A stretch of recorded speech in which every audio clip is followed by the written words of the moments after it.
one of the things that really sold me on the Georgia Tech program was the personal service and the career services office. So we have a really small program, and I really got personal attention, and I had a very targeted search for my career. And my career service advisor was Paige, and she was great. And I got to meet with her weekly. She really polished me up for interviews. She got me ready. I got interview questions beforehand from people that interviewed in similar positions. So I think just a great part of what made me, a great business person after this was just being very polished and being ready for those business opportunities. So it's a definite great advantage of being at Georgia Tech. At least that's a reason that sold me. Ray, what do you think? You had a similar experience? Totally, like the practice interviews with my advisor. I actually work with John, and just being able to go in his office every day, and if I had a bad interview, I could talk to him about having a bad interview, or I have to admit it. I mean, I did interview for a few jobs that I didn't get, but just going through my resume, working through my cover letter with me, and just when I get down about anything, just showing the belief in me that I'd be able to get the internship that was right for me, and it ended up working out really well for me in February. That's great. I totally agree with you guys. Career Services, I felt, was very proactive.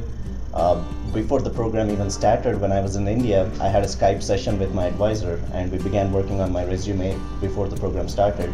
And another thing that I recall is when I had the Sears interview the next day, I just let my advisor know about it, and she actually asked me to come down to her office and have a practice interview with her. Mm-hmm. I had to bring up the job description so that she knew what questions to ask, and this really helped me because my answers were in the top shape for tomorrow. Mm-hmm.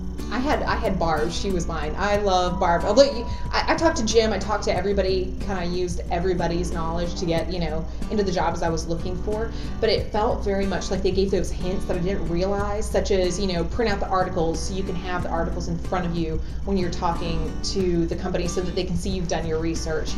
Get to know the person. Find them on LinkedIn before you go talk to them, so you can bring up something you have in common. Those were things I just never really thought about. That were like the small personal touches, the follow-up emails, the how you do your research to prep and to prove what's going on currently with the company or the people in the company, what they're facing in the industry. And that's what I love. Barb and Jim and the whole team kind of taught me those small nuances, which I think prepped us really, really well for all those conversations. Now, you also did a little bit of a career change, right, coming through here. You didn't start off as consulting, so how did Chris help you with that?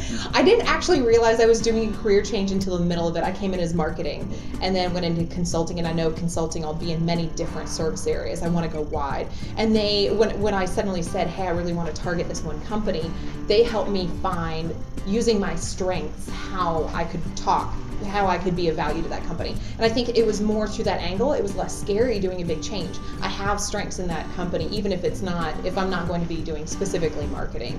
What about y'all? Are you doing career changes? I know you it's are, a career right? change for me, actually. Okay. I was a sales manager at Macy's, and I knew I wanted to make a career change when I came back to school. It's kind of to figuring out what worked for me, what I really liked, and I spent my time beforehand deciding what I didn't like undergrad internships, okay, I don't want to do that. My full-time job, I don't want to do that. So hopefully this summer we'll be finding what I really have a passion for, and I'm hoping that's HR Think America, because I feel like they just look at HR in a whole different light. It's not just the warm and fuzzy or the policies. They really respect you as a business person. They want people who are business minded. So. And you're a people person too. I mean, I know Ray, and you know how to talk to people, and you know how to get the best out from them. You kind of worked with people in your groups, and I think, did you find your strength through that, or were you drawn to the company first or to the HR first? How did that work? I think it was the company first, and then it was what the role brought to me, and then just talking to, John will tell you, John's I don't think you've ever met a stranger. He's I think you could talk to a brick wall.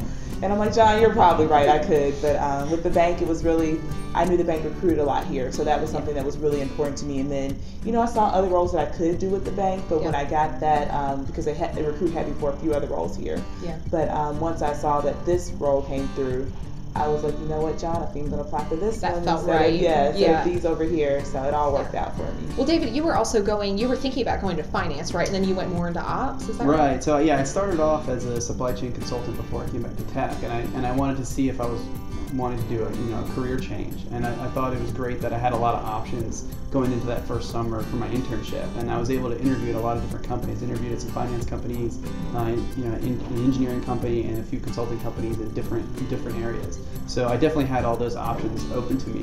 And last minute, I did decide to kind of stick more to the consulting route. So instead of doing a career switch, I really had a career accelerant. Instead of just staying with just supply chain consulting, now I was able to expand out and do more strategic consulting. So not just the supply chain, but kind of the whole breadth of the business. So it was great for me. Agree. I was an IT consultant before, and moving into the program, I knew I wanted to do operations, and Sears Holdings was a perfect opportunity for me to do the same.